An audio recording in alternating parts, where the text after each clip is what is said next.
Биз Малайзиянын түштүгүндө жайгашкан Жохор аймагына келдик. Тигил жакта бир кызык нерсе бар.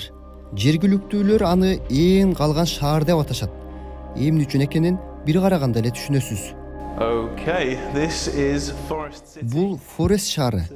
Бир аз караңгы экен. Менимче кимдир бирөө жарыкты күйгүзүүнү унутуп калгандай. Бул жерде бирөө жарым жашаарына ишенүү кыйын. Oh, here they are. Түш оосо да мында киши жок. Бул үй аябай ээн сезилип жатат.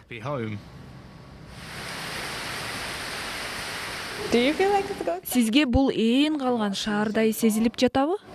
Ооба, мага ошондой эле сезилип жатат. Балким түн ортосунан кийин байкап көрөсүз.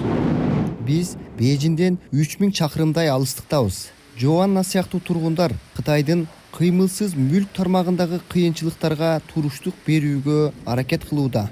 Ал Форест шаарынан кеткиси келет. Түн кире баштаганда мурда ушул жерде жашаган тургунду жолуктурдум. Бул жерден кеткем. Андыктан өзүмдү эркиндикке чыккандай эле сезем.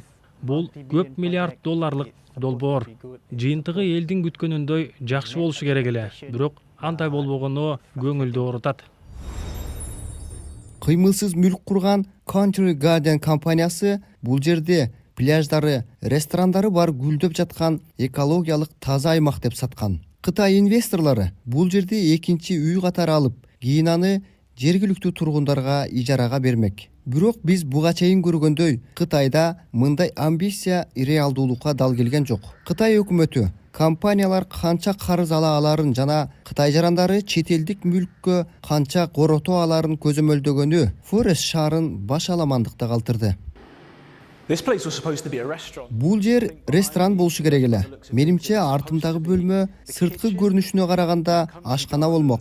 Country Garden компаниясынын келечектеги шаарлардын көрүнүшү деген урааны бар болчу. Бирок айлананы карасак чынында андай эмес. Country Garden компаниясы долбоор аяктайт деп ишендирүүдө. Бирок компания 200 миллиард доллардан ашык карызга туш болгондуктан муну ишке ашыра алышына ишенүү кыйын. Форест шаары 1 миллион адамды жайгаштырышы керек эле. Азыр эл шаардын 1% гана ээлейт.